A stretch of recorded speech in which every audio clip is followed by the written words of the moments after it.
Bonjour, aujourd'hui je suis avec Médoc, salut Médoc. Salut.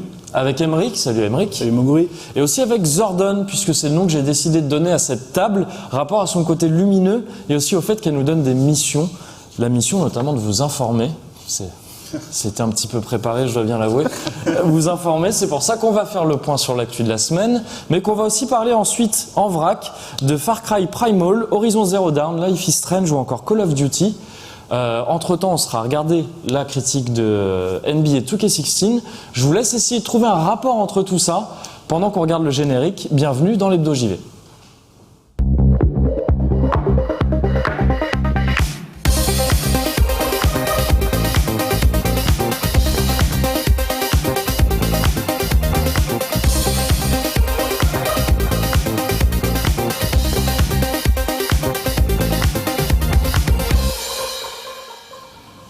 Alors on commence comme d'habitude en faisant un peu le point sur l'actu de la semaine, sur ce qui nous a marqué. Et c'est avec toi qu'on va démarrer, Mehdi, puisque je crois qu'aujourd'hui, t'en as gros, y en a marre, ça suffit.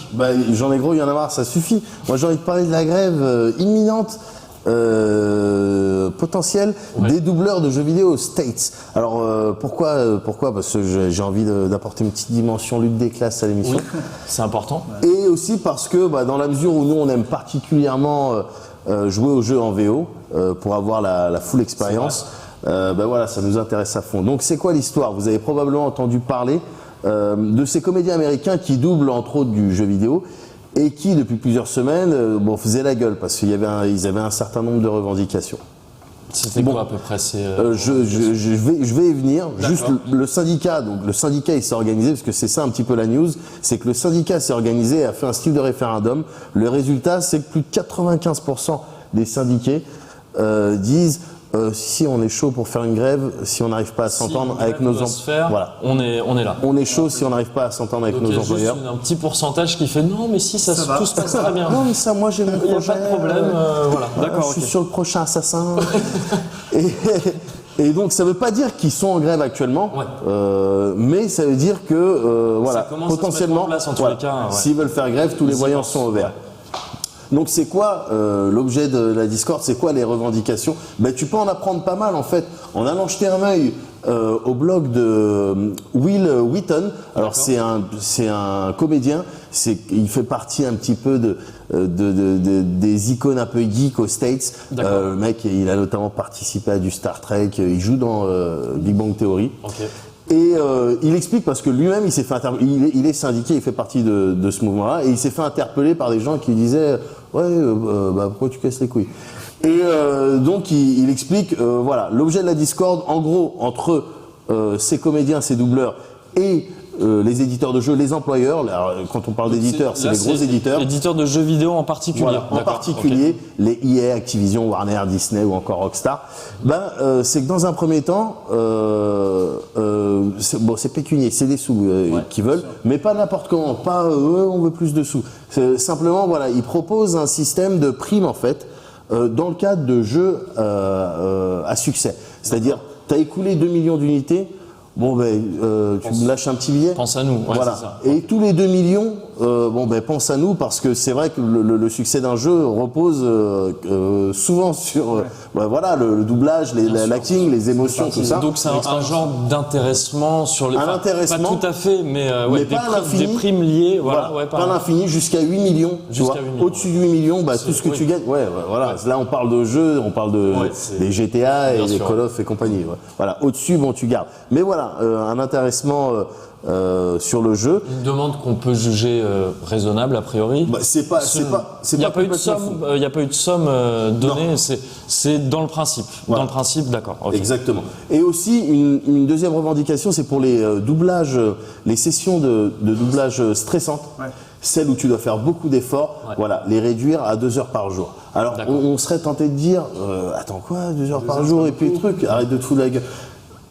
Le truc, c'est que nous, à No Life, on est à des kilomètres en termes de compétences et de trucs de ces personnes-là, mais on est souvent amené à faire des speaks. Et je peux vous garantir qu'une demi-heure avec un casque à essayer de parler correctement, d'articuler correctement, c'est épuisant. C'est chaud, moi je sors essoufflé souvent. Voilà, donc je vais bien comprendre que 2 heures de doublage stressant, ouais, ça te marque, et puis d'autant que ça peut te niquer la voix, et c'est juste leur outil de travail. Ouais. Donc bon, voilà, c'est des revendications qui sont pas complètement folles, quoi. Voilà. Alors, on pourrait dire, ouais, c'est la merde pour tout le monde, pourquoi vous faites vos divas? Sauf que le syndicat, donc le SAG-AFTRA, ça s'appelle le SAG-AFTRA, le syndicat qui regroupe tout ça, donc c'est Screen Actors Guild d'un côté, ouais, et l'American Federation of Television and Radio Artists de l'autre. C'est super cool qu'aux États-Unis on parle de guild encore pour les. C'est vraiment. Je suis assez d'accord. Donc ces deux entités, elles regroupent quand même plus de 160 000 acteurs et figurants. Donc tu vois, c'est bon. Donc c'est parmi ces 160 000 que tu as eu 95, tu disais, 6% de. D'accord. Donc 160 000, tu vois, on n'est pas sur une assoce de quartier. Ils ont déjà essayé, depuis le début de l'année, ils ont essayé à plusieurs reprises de discuter avec leurs employeurs, en l'occurrence les gros éditeurs. Et côté éditeur, jusqu'à maintenant, ça a été non, dégage. Pire même, toujours d'après Will Wheaton, parce que c'est lui qui rapporte ça.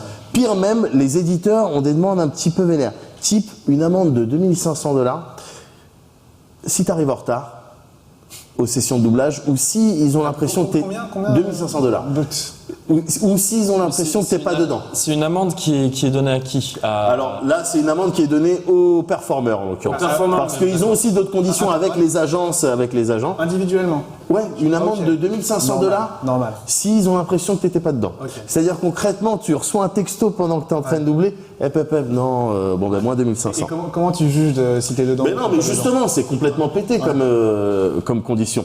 Donc voilà, encore une fois, ça veut pas dire qu'il va y avoir grève, mais ça commence sérieusement à chauffer. Voilà, c'est un style d'avertissement envoyé donc par ces syndics.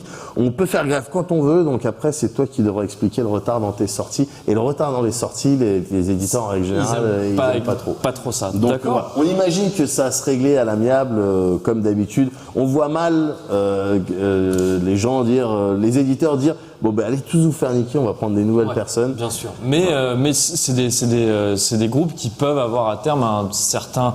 Alors 160 000, ça représente quand même un certain nombre. Tu peux avoir un pouvoir de pression assez conséquent. On avait vu ça avec les écrivains, enfin les auteurs dans le monde des séries il y a quelques années. Ça avait emmerdé tout le monde.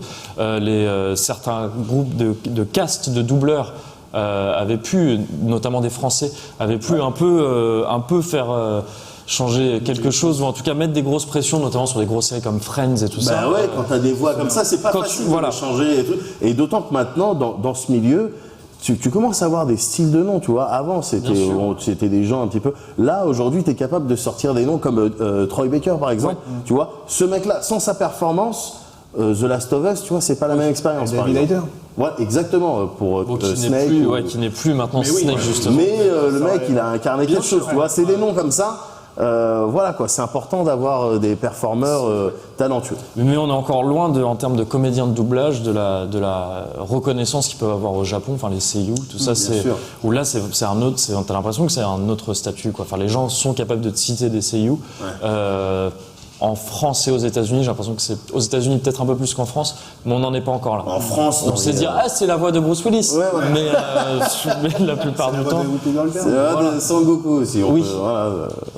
Ok, donc c'était la rubrique sociale. C'est ça. La rubrique réseau social, parce que comme ça on lit ça un petit peu aux jeux vidéo, tu vois, aux technologies geek. Maintenant, on va passer à toi, Aymeric, tu vas nous parler de quelque chose, mais avant, je te propose de regarder un petit trailer et on va essayer de deviner ce dont tu vas nous parler après. On regarde un trailer maintenant.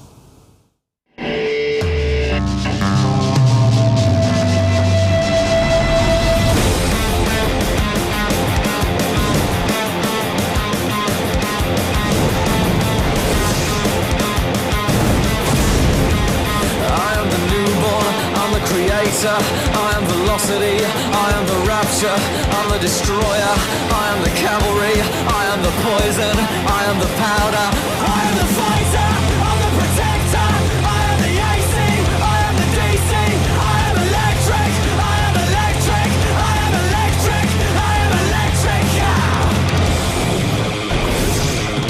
Watch me burn till the future is no more. Watch me burn, I'm the killer and the cure. So hate me, I killed your boss. So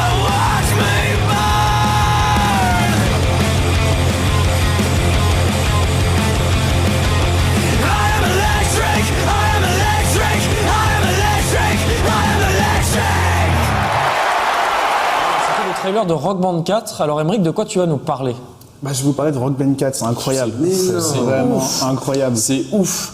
Donc vas-y, qu'est-ce que tu veux nous dire sur Rock Band 4? Je sais pas si vous avez eu cette impression aussi, mais j'ai l'impression que le jeu est sorti. Donc il est sorti le 6 octobre, Rock Band 4. Il est sorti dans un silence, dans un silence assez presque gênant, parce que pour moi c'est un petit événement en soi. C'est quand même le retour de Rock Band 4 qu'on n'a pas vu depuis je crois que le Rock Band 3 était sorti en 2010. Ça commence à faire. Et là, personne n'en a parlé. Alors que c'était un jeu, vous vous rappelez, il y a quelques années, il était partout, mais vraiment partout. On voyait des Guitar Hero, des Rock Band à chaque fois que tu vas dans un magasin de jeux vidéo, même dans des séries, on les voyait partout. C'était une vraie mode. Et donc là, il sort. Bon, pas grand monde en a parlé, donc pourtant moi j'aime bien ce genre de série. Et il revient donc avec un tas de nouvelles chansons, évidemment. Il y en a 1700 et une nouvelle mécanique. Je crois que ça s'appelle le solo de guitare freestyle, qui te permet en gros de faire des combinaisons de touches et ça a l'air d'être assez fun. Alors, faut en fait apparemment tu dois juste te caler sur le rythme, un tempo avec ton Mediator, et après en faisant des combinaisons, ça joue des notes dans une gamme qui fait qu'elle sonne bien. Ça a l'air d'être assez marrant. Alors je peux me tromper, mais j'ai l'impression que le jeu a l'air d'être un peu simplifié, moins exigeant que le précédent Rock Band, qui était quand même assez plus exigeant qu'un Guitar Hero. Alors il y a un truc qui change pas, il y a un truc qui est toujours exigeant. Je sais pas si t'as fait Freebird dans Guitar Hero 2. En mode expert. Pourquoi je parle mais je pense que vous voyez ce que je voulais dire. Je vois exactement ce que tu veux dire. Mais en revanche, il y a un truc qui reste exigeant, c'est le prix. Parce que si tu veux faire donc le full combo, donc si je me trompe pas, donc guitare, basse, batterie et micro, tu comptes dans les 300 €. Et copains à amener, enfin à nous. On est dans les 1000. Donc des petits chips et tout ça. Oui, effectivement, là, tu te ruines pas mal. Et salon qui fait rentrer tout ça, bien sûr. Voilà.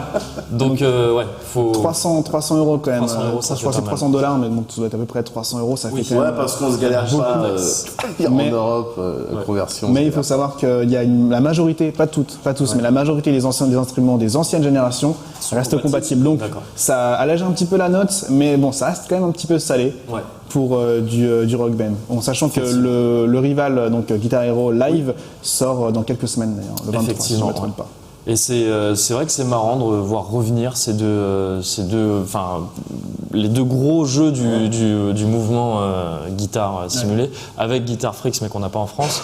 De les voir revenir un peu en même temps comme ça. Qui sont vraiment qui ont disparu vraiment d'un coup. C'était super populaire. Tout le monde en a marre. On se souvient qu'Activision avait même dit officiellement. Les jeux vidéo et Guitar Hero on va arrêter un peu pendant quelques années parce que là le marché est saturé. Donc faut croire que c'est. Faut croire qu'il est désaturé. On va pas s'attarder beaucoup plus là-dessus parce que ça touche un petit peu à ce dont on va parler en deuxième partie d'émission. Donc c'est bon, c'est ce que tu veux. D'accord, c'était la rubrique musicale du coup. Merci. Moi, je voulais vous poser une question pour Manu. C'est est-ce que vous avez déjà été amené à enquêter sur votre propre mort? Alors là, jamais. Jamais? Ouais. Moi, non. Non plus? C'est bien dommage, ça veut dire que vous n'avez jamais joué à Ghost Trick. Si en fait, c'est gentil de ta part de m'avoir suivi. Si vous n'avez, en admettant que vous n'ayez jamais joué à Ghost Trick, c'est cool, il est dispo sur iOS. Sauf que non, il l'est plus depuis peu. Il a été retiré il y a un jour ou deux, là, à l'heure où on tourne cette émission, c'est-à-dire dans le courant de la semaine, par Capcom. Il a été retiré du store de l'Apple Store, en sachant que il est retiré aussi des historiques de téléchargement des personnes qui l'avaient chopé. Ça veut dire que... C'est-à-dire que, en gros, si tu ne l'as plus sur ta machine, tu ne peux plus le choper pendant quelques temps. Pendant quelques temps, parce que Capcom a promis qu'il finirait par le remettre le plus vite possible. Seulement, c'est pas la première fois qu'il y a des exemples comme ça de jeux qui sont retirés de plateformes en ligne. On pense notamment à PT, Playable Trailer, donc l'ébauche de Silent Hills. Voilà, il faut faire attention avec le dématérialisé. Enfin, ça pose. C'est une question qui commence à dater maintenant, mais Ghost Trick rappelle que à tout moment, tu peux perdre ce que tu avais acheté vraiment. Donc, nous ne sommes pas vraiment propriétaires au sens propre du terme des jeux qu'on achète en dématérialisé. C'est encore au niveau de droit, c'est très très flou la notion de propriété dans le dématérialisé. Il y a eu des articles là-dessus, notamment des très bons sur Gamecult. Vous pouvez vous renseigner sur la question d'un point de vue juridique. Voilà, Ghost Trick rappelle ça. Donc je voulais en parler, d'autant que c'était un peu une excuse pour parler de Ghost Trick, qui est un jeu que j'adore. J'en avais parlé, j'avais évoqué cette news dans Stamina. C'est vrai, effectivement. Cette semaine. Effectivement. Et oui, donc Ghost Trick, un jeu que j'adore, qui était sorti sur DS à la base par Capcom. Si vous avez l'occasion de faire ça, donc sur DS ou sur téléphone quand il sera disponible à nouveau, on l'espère. Il me semble que c'était des soucis de compatibilité, de bugs un peu qui traînaient et qui n'arrivaient pas à corriger, qui ont fait qu'au bout d'un moment, ils ont dit bon allez, on retire. On retire, c'est un peu dommage. Ghost Trick, donc toi tu l'avais fait ? Malheureusement, je l'ai pas terminé parce que très vite, il y a eu d'autres jeux, je sais plus quel autre gros jeu était sorti à l'époque, mais j'avais dû le lâcher, mais le début était sexy. Toi ? Non. D'accord. Bah écoute, c'est mon conseil de la semaine, mon conseil de joueur de la semaine, ce sera Ghost Trick sur DS. La rubrique. C'était la rubrique, la rubrique conseil. Voilà, 3 nouvelles rubriques. Ok, on a fait un peu le tour de l'actu. On a dit un peu ce qui nous a marqué cette semaine. C'est-à-dire quelque part, on s'est livré. Ouais. On vous a donné un petit peu c'est un moment un peu émouvant. C'est ça. On montre un peu notre fragilité. Et histoire de se requinquer un petit peu, on va se regarder une critique. C'est la critique de NBA 2K16. On regarde ça tout de suite.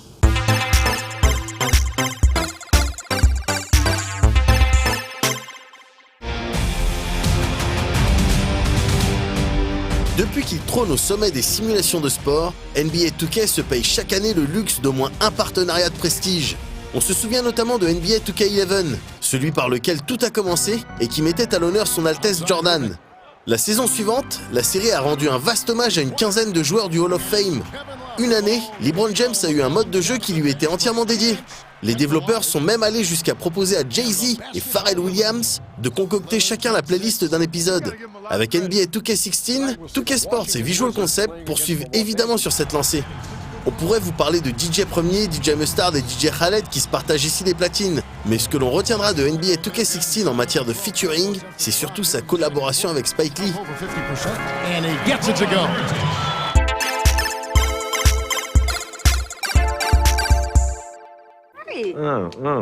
Swish. Man, that was your line. My bad. Cut. L'implication du célèbre réalisateur américain prend forme dans le mode carrière. Une évidence quand on connaît son amour du basket et une suite on ne peut plus logique après les timides tentatives de scénarisation de la série ces dernières années. Hélas, si la collaboration fait envie sur le papier, force est de constater que le cinéaste s'est contenté de cachetonner. Car s'il fallait résumer son travail en un mot, ce serait gênant. Gênant car il nous sert un scénario cliché au possible, avec ce pote d'enfance qui tourne mal et toutes les péripéties qui vont avec. Gênant car le héros porte le pseudo bidon et imposé de Frequency Vibrations. Gênant car la mise en scène est à peine digne d'une sitcom, avec des cinématiques indigentes et interminables. Gênant aussi car on ne peut pas jouer pleinement notre année de rookie. Et gênant enfin car cette partie, baptisée Living That Dream, nous place exclusivement au sein d'une famille afro-américaine. Peu importe si l'avatar créé est blanc, l'apparence de ses parents et sa sœur jumelle ne s'adaptera pas en conséquence. Même s'il est possible de zapper les cinématiques, puis de retrouver un déroulement plus classique après une première année chez les pros, cette collaboration avec Spike Lee est donc un sacré gâchis.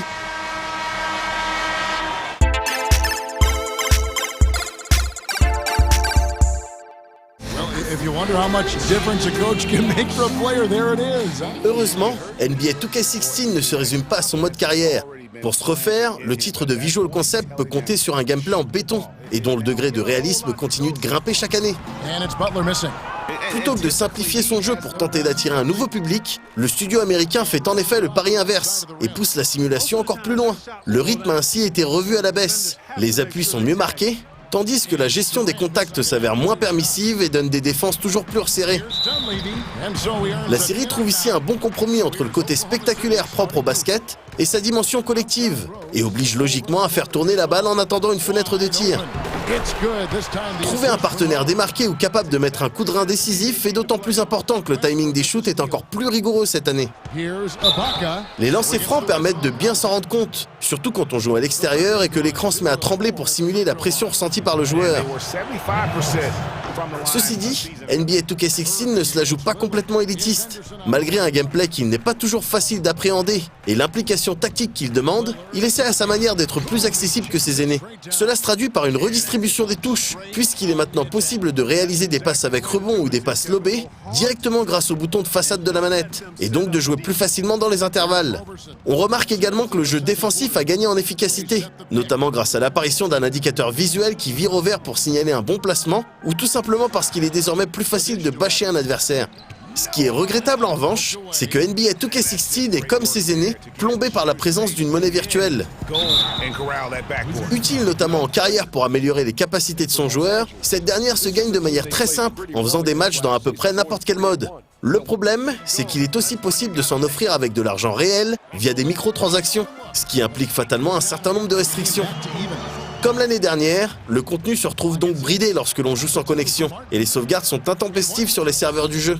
Cumulez tout ça avec des temps de chargement longuets, et vous comprendrez qu'en plus de ne pas pouvoir profiter pleinement de son jeu lors d'un week-end dans sa maison de campagne, la progression s'avère particulièrement hachée. On peut comprendre que les développeurs imposent des sauvegardes automatiques pour empêcher les joueurs de tricher, mais on est à peu près certain qu'ils n'auraient pas imposé ces limitations si cela ne leur permettait pas d'arrondir leur fin de mois.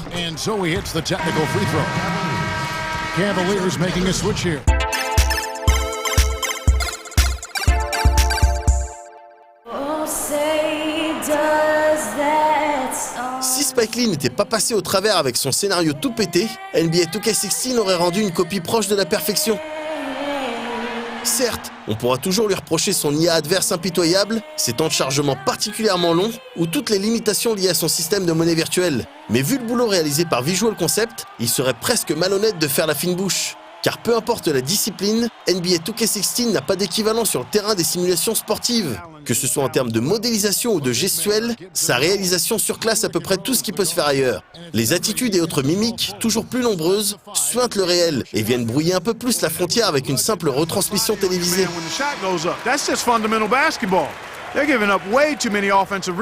Le jeu est toujours gorgé de contenu, avec des ajouts plus ou moins importants dans à peu près tous les modes. Mais c'est surtout du côté du gameplay qu'il reste intouchable. L'équilibre trouvé entre le timing et l'inertie offre un feedback grisant. Et même s'il est vrai que son réalisme peut le rendre assez délicat à prendre en main, le tout est tellement carré que l'on finit surtout par retenir le côté gratifiant de l'expérience.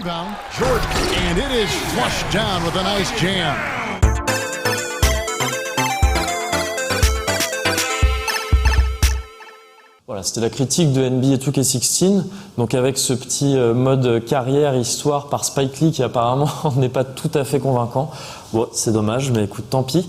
On ne va pas parler de ça aujourd'hui, on n'a pas d'invité non plus, comme vous l'avez sûrement remarqué, à part Zordon, donc. Donc on va parler d'un sujet un peu différent, et on va commencer en posant une question. Moi j'ai envie de vous demander maintenant aujourd'hui, est-ce que vous pensez que la préhistoire, au sens large, constitue la nouvelle mode du jeu vidéo, la mode à venir du jeu vidéo?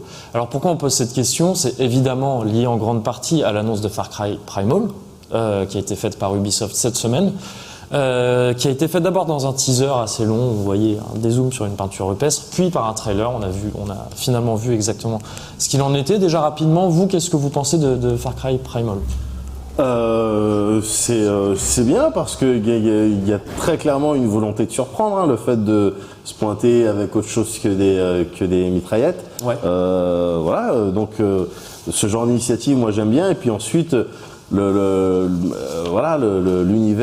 ouais, j'ai bien envie de voir comment Ubi va exploiter tout ça. Ouais. Toi, Emric? Moi, pareil, je suis assez chauffé finalement, pourquoi pas. Par contre, j'ai pas compris ce qu'ils disaient dans le trailer. Effectivement, on ne comprend pas ce qu'ils disent. Ouais. Mais moi, je pense qu'on va bientôt entendre parler d'Ubisoft qui va nous dire mais on a créé un langage, tout ça, il y a des systèmes, c'est du langage systémique, peut-être, je sais pas. Non, mais je pense que il y a des chances qu'on entende parler de cette langue sûrement créée pour l'occasion. S'il y a des ITV, on ne manquera pas de poser les questions. Et je pense qu'ils n'attendent que ça. Donc oui, j'ai même pas précisé, mais vous l'avez vu sur les images, Far Cry Primal, ça se passe dans un univers préhistorique au sens large, hein, parce que il y a entre l'apparence des humains qu'on y voit, la technologie qu'ils ont à disposition, en l'occurrence des arcs qui ont l'air vraiment bien foutus, et les animaux qui se côtoient ou pas, c'est au sens large. C'est comme Jurassic Park qui te montre la plupart des dinosaures qui viennent du Crétacé. Il me semble que c'est vrai. Voilà, donc c'est la préhistoire au sens large. Pourquoi on pose cette question? Donc pour Far Cry Primal, mais aussi parce qu'il y a d'autres jeux à sortir ou presque sortis déjà qui touchent à ce domaine-là. Il y a notamment Ark Survival Evolved qui est un MMO en accès anticipé pour l'instant à sortir dans le courant de l'année 2016, dans lequel tu contrôles... Enfin, tu tapes un petit peu entre personnes, pardon, et avec des dinosaures aussi. C'est en accent anticipé. Il y a un côté aussi survie, avec du craft un peu à la Minecraft, ce qu'ont donné les dérivés de Minecraft, si tu veux, de la récolte et et de l'alchimie, entre guillemets. Voilà, sauf que Ark, tu te bats carrément avec des fusils à pompe et tout, ça mélange un peu tout. Donc il y a Ark, il y a Horizon Zero Dawn qui nous avait marqué à l'E3, qui est un petit peu particulier parce qu'il se présente comme du post-apo. C'est ça. C'est-à-dire que c'est du pop-post, du pop-post, c'est vrai. Ce terme-là, pop-post. Voilà, et donc, ou du post-à-post. Voilà. Ça te prend à peu près 5 minutes si tu as une bonne fourgonnette. Voilà, donc ça nous avait marqué à l'E3, je sais pas si vous vous en souvenez, c'était un des jeux qui, il me semble, nous avait le plus enthousiasmé. Pour certains, c'était le jeu, l'annonce de l'E3. C'est ça, donc qui est un jeu par Guerrilla Games et qui sera sur PS4, bien sûr. Voilà, il y a aussi Ancestors, The Humankind Odyssey, qui est un jeu de Patrice Désilets, qui est avec le studio Panache Digital. Il est parti de chez Ubisoft. Patrice Désilets, il est à l'origine notamment de la licence Assassin's Creed. Il est parti pour fonder son studio Panache Digital et il s'apprête à sortir un jeu qui touche aussi à la préhistoire. On n'en sait pas énormément pour l'instant de ce jeu-là, mais on sait que ça touchera à la préhistoire, les origines un petit peu de l'humanité.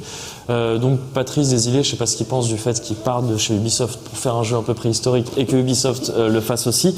Mais bon. Soit il a le venin, soit il est content de voir qu'il tape dans un truc qui peut devenir trendy. C'est ça. Et des personnes lui ont posé cette question sur Twitter. Il a dit c'est très bien, je trouve ça très bien qu'Ubisoft fasse ça, on va voir ce que ça va donner. Donc très bien, c'est à sortir courant 2016 il me semble, ce jeu-là. Il y a aussi Wild par Michel Ancel, chez Ubisoft aussi du coup, qui est particulier, Wild, dans le sens, enfin qui est particulier dans le thème de l'émission là actuelle, c'est que c'est pas forcément tout à fait préhistorique, mais on sent des influences, enfin tu vois, c'est un peu le côté peut-être tribal nature, tout ça. Mais ça s'en rapproche. Voilà, donc ça c'est à sortir aussi, on devrait en apprendre plus au moment de la Paris Games Week sur ce jeu-là. Je dis que c'est chez Ubisoft, mais j'en suis même pas sûr en fait. En tout cas, c'est Michel Ancel. Voilà, donc on parle de préhistoire parce qu'il y a pas mal de jeux et des pas tout petits non plus. T'as un peu de tout, tu vois. T'as Ubisoft, donc du triple A, t'as de l'indé avec Ark, du semi-indé avec Ancestors. Voilà, donc il y a quelque chose qui se passe avec la préhistoire dans le jeu vidéo actuellement. Et on peut se poser la question du nouvel mode parce que le jeu vidéo fonctionne par mode. Enfin, on a pu le constater ces dernières années, depuis la création du jeu vidéo, en fait, quasiment. On a eu, qu'est-ce qu'on a eu en termes de mode lié à l'univers des jeux. Post-apo déjà, il y a eu bien sûr. Mad Max récemment. Zombie Outbreak. Zombie, ouais, voilà, Invasion Zombie, évidemment, avec tous les Walking Dead, etc., etc. C'est quelque chose qui est très fréquent dans le FPS. Le FPS a été complètement trusté par la Seconde Guerre mondiale pendant un certain temps, et maintenant on constate plutôt une mode qui est depuis Modern Warfare. Voilà, futur un petit peu. Anticipation, c'est ça. On est passé par la guerre actuelle, moderne, pour arriver maintenant dans l'anticipation, avec depuis les Modern Warfare 2, 3. Etc., les Black Ops. Donc voilà, le jeu vidéo fonctionne comme ça, par mode. C'est-à-dire qu'il y a quelque chose qui arrive et après les autres un peu font pareil. Le jeu vidéo, on peut aussi parler de mode de gameplay. Ouais. Tout à fait. Bah, t'as eu je me souviens plus de ce qu'on parlait, de ce qu'on avait évoqué. Les jeux musicaux. Les jeux musicaux, oui, évidemment la mode des jeux musicaux, mais c'est ce que tu disais tout à l'heure, c'est une mode qui a été finie et qui revient un petit peu maintenant parce que la mode est cyclique. Qui était vraiment top. C'est ça, mais il y avait un autre. Les grappins, les trucs comme ça. Parfois ça tient à des détails comme ça, mais le grappin ou l'arc, c'était à un moment donné, je crois que c'était vers 2012 ou 2013, si je me trompe pas. Où c'était l'accessoire à avoir. Voilà, c'est ça. Et le systémique, voilà, c'est ça auquel j'assistais. C'est pas pareil. Ouais, ça se ressemble. Le systémique que Ubi a définitivement installé dans tous ces gros jeux. Il y a eu aussi un style de mode open world au bout d'un moment où c'était c'est un peu plus, je trouve ça un peu plus particulier l'open world dans le sens où pour moi ça constitue pas un genre. On essaie d'en faire un genre, mais ça ne devrait pas en être un. Enfin, tu vois, c'est un mode de mise en place d'univers. Et par-dessus, tu mets un genre. Mais disons que c'était une feature qu'on mettait en avant quand tu présentais le jeu open world. Tu vois, et il y a eu une période où tu fais un gros jeu, tu fais un triple A réfléchi à l'open world. Donc voilà, mais il y a eu aussi, tout à l'heure tu disais, le procédural, et puis en particulier chez les indés, bon, ça fait partie des petites astuces pour essayer de provider du contenu frais, ou en tout cas donner l'illusion à chaque fois de refaire une partie nouvelle ou avoir des nouvelles choses. Alors que c'est un concept qui existe depuis super longtemps. Bien sûr, mais qui a été utilisé dans le jeu vidéo, même mais voilà, effectivement des modes de gameplay. Des petites modes, voilà, c'est ça, de gameplay et d'univers aussi. Donc, maintenant, on peut se demander pourquoi la préhistoire. Pourquoi maintenant, aujourd'hui, on arrive à la préhistoire. Qu'est-ce qui nous amène à ça finalement, en admettant que ce soit bien le cas, qu'on finisse bien par arriver sur une mode de la préhistoire, de la préhistoire au sens large, ce dont je suis quasiment convaincu personnellement. Il y a plusieurs raisons possibles à ça. C'est que déjà, faut pas se concentrer uniquement sur le jeu vidéo quand on parle de mode.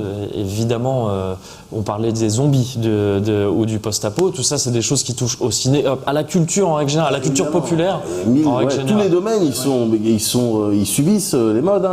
Enfin, ils subissent. Oui. En tout cas, les modes passent par là. Enfin, ça fonctionne comme ça, j'ai l'impression. Dans la pas culture. du tout impossible que l'émergence de Walking Dead, la BD, ait contribué justement à tous les films de zombies et tous les jeux vidéo de zombies qu'on a eu dernièrement. Plus qu'impossible, et certainement très probable, plutôt quasiment certain. Et donc concernant la préhistoire, on peut constater que Jurassic World a cartonné au cinéma. C'est vrai. Qui est un retour aussi enfin tu vois, Jurassic Park, on n'en avait plus entendu parler depuis un certain temps. Et là, Jurassic World revient. Le prochain Pixar. Le prochain Pixar qui s'appelle Le Voyage d'Arlo, et qui se passera aussi avec un dinosaure. Un dinosaure et un humain, donc complètement. Ça n'est jamais arrivé. Et donc oui, c'est une mode un peu générale, mais on peut se demander aussi pourquoi précisément la préhistoire. Qu'est-ce qui fait qu'on en arrive à ça? Moi, je pense qu'il y a plusieurs raisons possibles. D'une part, la préhistoire, c'est un peu un prolongement des modes qu'on a eu avant. Tu vois, l'apocalypse zombie, le post-apo, c'est en gros, tout ça est affaire de fin d'une civilisation pour le début d'une autre. Donc une dimension peut-être renaissance. C'est ça, renaissance, ouais. Et c'est un prolongement logique qui est très bien illustré par Horizon, qui se présente encore une fois comme du post-apo. Juste on s'est mis d'accord sur on s'est mis sur du post-apo. Et c'est très représentatif de ce qui fait qu'on peut arriver à la préhistoire aujourd'hui. C'est que bon, on a fait le tour on a vu avec les zombies comment l'humanité s'arrête. On a vu avec le post-apo qu'est-ce qui se passe juste après. On conduit beaucoup de voitures. Mais maintenant, qu'est-ce qui se passe encore après? Enfin, quand il n'y a plus de ressources, et finalement qui revient à ce qui était le cas dans la préhistoire, la naissance d'une civilisation, enfin de la nôtre en l'occurrence. Je pense que c'est une des raisons qui peuvent faire qu'on peut arriver là. J'imagine. Après, d'un point de vue plus terre-à-terre technique, préhistoire, t'as pas besoin de modéliser des frocs, donc peut-être sur ton but. Mais tu dois mettre des poils. Enfin, tu vois, c'est un des trucs les plus durs à animer correctement. L'animation des cheveux, des poils dans le vrai que c'est compliqué. C'est compliqué. Mais on peut aussi voir ça d'un point de vue du gameplay, enfin du jeu pur.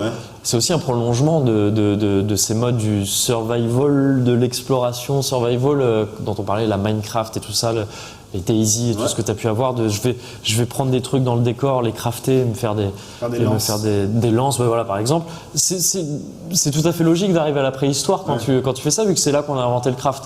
Les mecs, ils avaient jamais joué à Dragon Quest, ils n'avaient jamais fait d'Alchimie Miracle. Pourtant, ils ont pensé à prendre un bâton, faire un truc, un fémur, et puis tiens, regarde. Et ça fait du craft. Donc quelque part, c'est assez logique aussi d'arriver à la préhistoire à ce moment-là. Voilà. Aussi, alors là, c'est peut-être un petit peu plus. Je vais peut-être un petit peu plus partir dans les délires, mais moi, je pense que depuis quelques années, on fait des progrès scientifiques très très grands. Et quand je dis des dizaines d'années, c'est entre 5 et 10 ans pour compter très large, avec tout ce que la conquête non, mais la visite de Mars par Curiosity, etc., l'exploration spatiale. Et généralement, aller voir dans l'espace, pourquoi on essaye de s'éloigner de la Terre dans l'espace, c'est pour savoir d'où on vient, en fait. Enfin, il y a un peu de ça.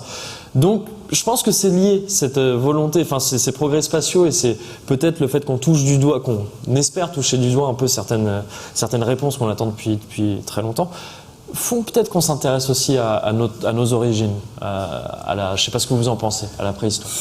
Claire, ouais. Oui, je sais que c'est un petit peu, mais moi je pense que c'est un petit peu lié à ça. Non, mais je suis complètement d'accord. Non, je suis d'accord, il y a totalement un lien entre l'avancée de la science et les modes dans les cinémas, dans la culture populaire, comme on voyait un peu, on en a parlé un petit peu avant l'émission, dans les années 60 avec l'exploration. Fin des années 60, du coup, avec l'exploration sur la Lune. Ouais. Il y a beaucoup de films et de comics, de bandes dessinées qui étaient autour de l'invasion extraterrestre, la science-fiction. Ouais.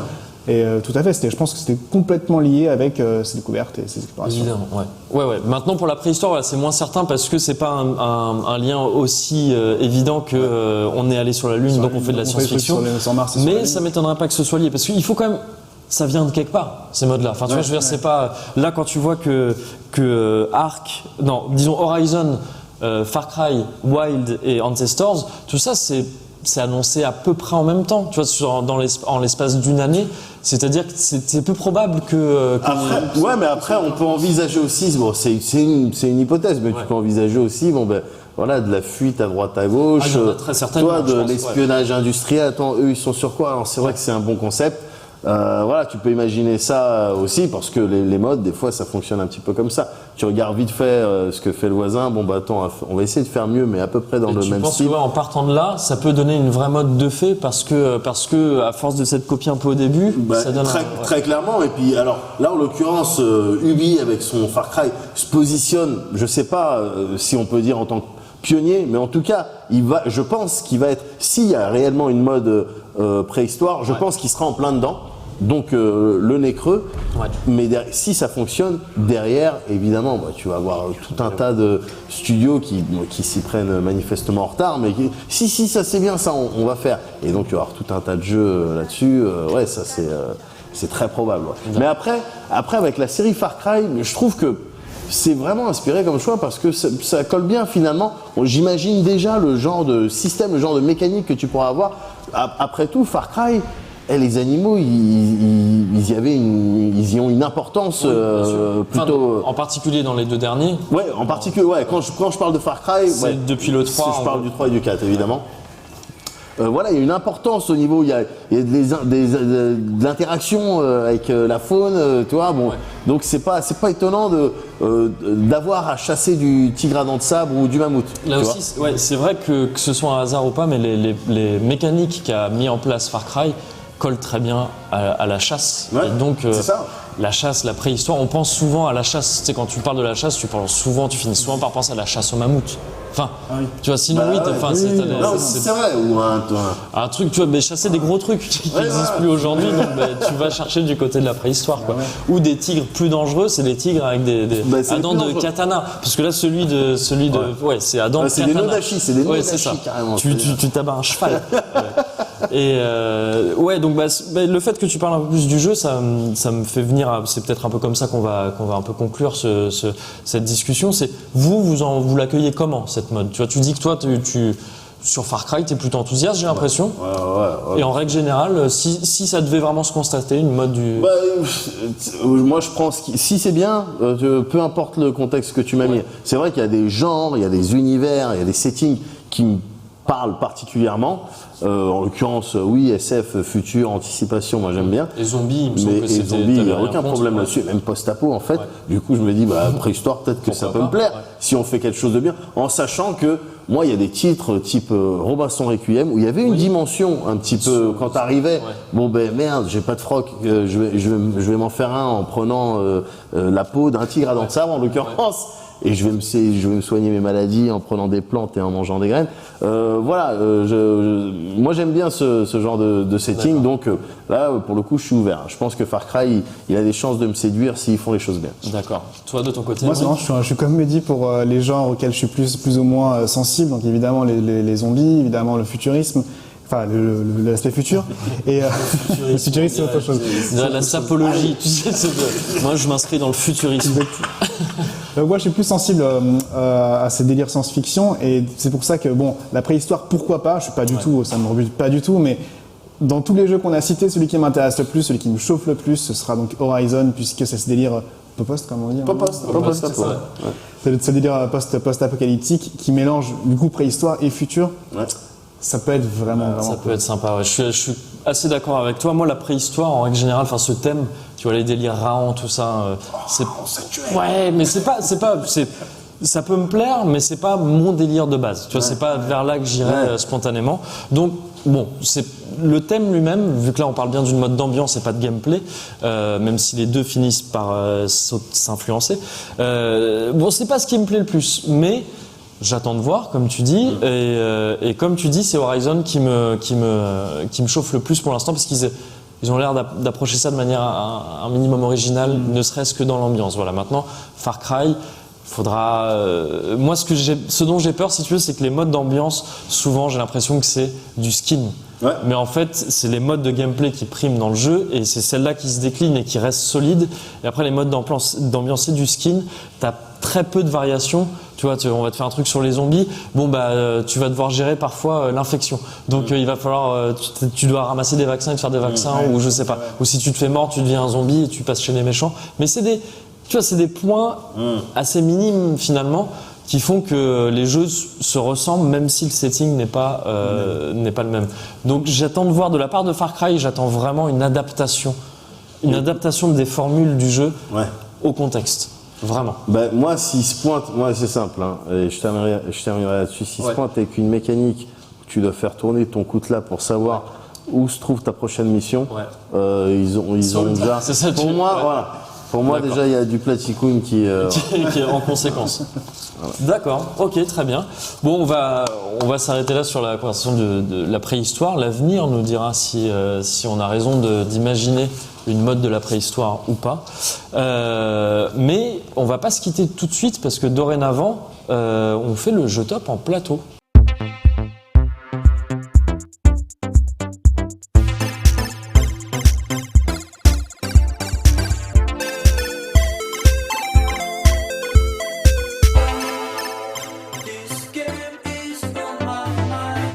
On fait le jeu top en plateau une fois par mois et c'est toi qui vas t'en occuper, Mehdi.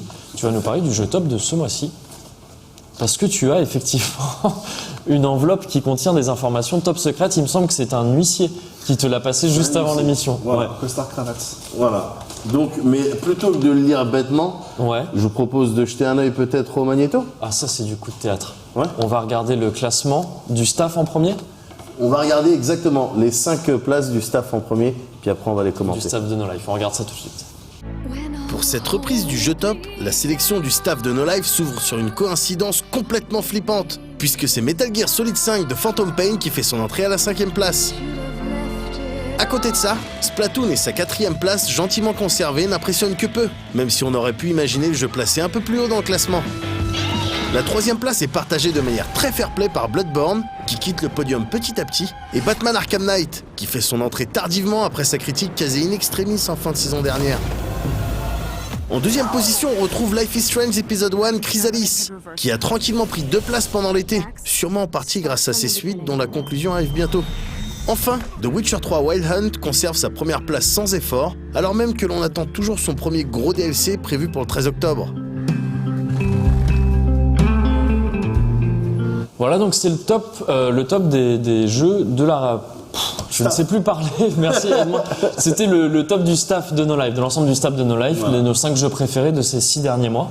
Alors, ce qui est notable, c'est donc pour toi, j'imagine, la baisse de Bloodborne de moins 1. Ça me rend toujours un peu triste. Voilà, Splatoon qui n'a pas changé. Batman, Batman qui rentre en fait, voilà, parce qu'il a été critiqué en fin de saison dernière. Voilà, et Life is Strange, donc très bien. Et The Witcher 3, qui reste premier, donc, Life is Strange, c'est chouette de le voir aussi haut. C'est agréable, ouais, effectivement. C'est toi qui as joué. Non, c'est pas moi. Moi j'y ai joué, mais c'est pas moi qui ai fait la critique. Je sais qu'Aurélien il joue pas mal et il aime beaucoup ça. J'aimerais bien me trouver le temps, me dégager le temps, jouer à la fin. Ouais, moi aussi. Et du coup, on a bien parlé de Life is Strange, parce que je l'avais dit en début d'émission, je pensais qu'on en parlerait plus quand on parlait des modes du jeu vidéo pour Telltale et tout ça, les jeux narratifs et épisodiques. On ne l'a pas fait, mais on se rattrape dans le jeu top. Merci Mehdi, je sais que tu avais prévu ça quelque part dans ton plan. Et maintenant, on va regarder, si vous le voulez bien, le top 5 téléspectateurs pour voir un petit peu comment ça se passe. Ok, on regarde ça tout de suite. Vous êtes manifestement moins amateur de coïncidences mathématiques que le staff de No Life, puisque la 5e place de votre top revient ce mois-ci à The Legend of Zelda Majora's Mask 3D, qui, comme vous l'avez sûrement remarqué, n'a aucun 5 à afficher dans son titre. C'est dommage, mais ça ne perturbe pas beaucoup Batman, dont le Arkham Knight plane en 4e position en attendant peut-être de fondre sur le podium le mois prochain. Pour ça, il lui faudra chasser le Yoshi's Woolly World, à qui l'été a bien profité, puisque le jeu a pris 19 places pour se hisser à la 3e place. Une performance impressionnante qui ne parvient cependant pas à faire chuter Splatoon de sa 2e place conservée sereinement.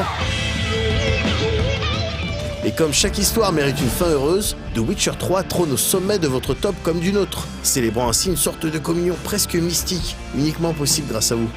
Et à nous aussi un peu, mais surtout à vous, parce que vous êtes les meilleurs. Abonnez-vous. Voilà, donc top spectateur avec beaucoup de Nintendo. Hein. Ouais, tu fais une gueule un peu. Non, pas du tout, mais beaucoup de Nintendo. Emery, qu'est-ce que tu en penses? Quelles sont les actions que tu as pu entreprendre ces 6 derniers mois pour avoir autant de Nintendo dans le top spectateur? Des menaces peut-être? Exactement. Bah, oui. La carotte ou le bâton? Il faut bien, oui, il faut bien. Moi, je suis assez étonné de ce jeu top. Déjà, qui est Splatoon. Non, Splatoon, c'est normal. Il est combien, deuxième? Deuxième. Ouais. Pas étonnant, c'est un des meilleurs jeux de la Wii U. Mais par contre, que Yoshi soit dedans, ça, je suis beaucoup plus étonné parce qu'il me semblait, c'est pas moi qui ai fait la critique, mais il me semblait que le jeu était plutôt très très bon. Mais de là à ce qu'il soit combien-tième, 3e 3e et il a pris beaucoup de place. 19 places, c'est surtout ça. Ouais. Mais c'est pareil, c'est critiqué en fin de saison dernière. On n'a pas eu de jeu top depuis. Enfin, il y en a eu qu'un. Je crois qu'il a été critiqué avant celui qu'on a fait à Japan Expo, si je ne me trompe pas. Et oui, forcément, en fait. Et donc, bon, les votes se décalent forcément un petit peu. C'est ce qu'on voit avec Batman qui arrive aussi dans le top des spectateurs. Voilà, mais alors le plus étonnant, c'est qu'il y a encore Zelda dans le jeu top. Ça, franchement, je crois, il est même pas dans le mien de la rédaction. C'est vrai que même toi, même Emery, ça veut dire pas voté pour. Mais le jeu est sorti en février. C'est étonnant. Mais il descend progressivement. Il a encore perdu 2 places là, si je me trompe pas. Ouais. Mais j'imagine que ça sera pas le dernier mois où il sera votable. Il se peut que ce soit le dernier mois. J'ai pas fait les calculs, mais c'est possible. On verra bien. Juste les infos, donc 1219 votants, voilà, donc c'est moins 151 votants par rapport à la dernière fois. Relâchement pendant l'été. Voilà. Hein, on n'est pas fiers. Non. De vous. Non, et de nous non plus, parce qu'on se dit qu'on aurait dû peut-être un peu... C'est vrai, on aurait dû faire plus de promotion. Un petit mot, donc c'est bien, numéro 1, The Witcher 3 pour tout le monde, on est tous d'accord. Ça tombe bien, en plus, il y a l'extension qui devrait pas tarder à arriver, là, Hearts of Stone. Ouais. Juste un petit mot sur le top spectateur des nouveautés critiquées, donc en juillet et en septembre, Until Dawn. Qui arrive à la 46e place, excellent Until Dawn. D'ailleurs, je crois qu'ils s'attendaient eux-mêmes pas spécialement. Eux-mêmes, tu veux dire non, je crois que c'est Yoshida qui s'était exprimé là-dessus, qui a dit il s'attendait pas spécialement à ce succès, donc il est content. Mais en même temps, écoute, ce jeu est très bien. Mad Max à la 38e place. Super Mario Maker à la 11e place, donc il est possible que le mois prochain on le revoie. Il peut remplacer un autre jeu Nintendo. Et voilà, donc c'est bien, faites tourner un petit peu les jeux Nintendo, faites-les tourner quoi. MGS5 de Phantom Pain à la 10e place. Ouais, pareil, il va sûrement rentrer. Et enfin le Batman Arkham Knight donc qui arrive directement dans le top. D'accord. Je pense qu'on peut s'attendre on peut raisonnablement s'attendre à ce que MGS5 et Mario Maker entrent dans le top. Batman, je suis pas sûr de le voir rester longtemps dans le top. Non pas qu'il soit mauvais, hein, pas du tout, mais je pense vraiment que c'est une réaction au fait qu'il n'était pas votable avant. Et là, le jeu il est fait, c'est un peu fini. Ouais. Alors que les MGS, les Mario Maker, c'est des trucs encore très actuels auxquels beaucoup de gens jouent. Avec le mode online, ils continueront à jouer. Voilà, c'est ça. Qui est sorti il n'y a pas longtemps. D'autant que d'ici quelques semaines, il va y avoir aussi des gros jeux qui vont sortir et du gros AAA qui est susceptible de tout changer. Super Mario Maker, il y a plein de concours qui sont organisés dernièrement, puis il y a des, c'est un jeu qui restera plus qui risque de vivre assez longtemps et d'avoir une vie assez longue. Voilà, c'était tout pour le jeu top. C'était tout pour le jeu top. Mois de septembre. Voilà, est-ce qu'on dit qu'il y a un 4-4 à faire gagner pour les votants de la semaine prochaine, du mois prochain? On peut essayer de le dire, mais je crois que c'est illégal. On va faire gagner des consoles, genre des Xbox. Non, on ne va rien faire gagner du tout. Les gens votent parce que c'est un droit, mais aussi un devoir. Je l'avais déjà dit lundi, et donc j'espère que les gens m'ont entendu, que mon appel a été entendu. Voilà. Bon, c'est la fin de cet hebdo JV. Merci d'y avoir participé tous les deux. On était un peu en petit comité cette fois-ci. La semaine prochaine, il y aura des invités. dont je vous laisse la surprise. Donc merci d'avoir participé, merci à vous de nous avoir suivis. On se retrouve la semaine prochaine et en attendant, on va regarder un petit CQFD de la part de Davy Mourier. Ce qu'il ne faut pas dire à Donkey Kong. Donkey Kong, quand t'achètes des gants, t'en achètes aussi pour tes pieds. Ce qu'il ne faut pas dire à l'agent 47. T'es un tueur à gages. Alors, voilà ton gage. Tue quelqu'un à cloche-pied. Pourquoi, au lieu de mettre une cravate, tu mets pas un slip? Oui. C'est Donkey Kong, il voudrait que tu lui rendes sa cravate. Donkey, t'as vu sur internet? Il y a les vidéos de ta mère qui se met un doigt dans le cul. Bim! Bim!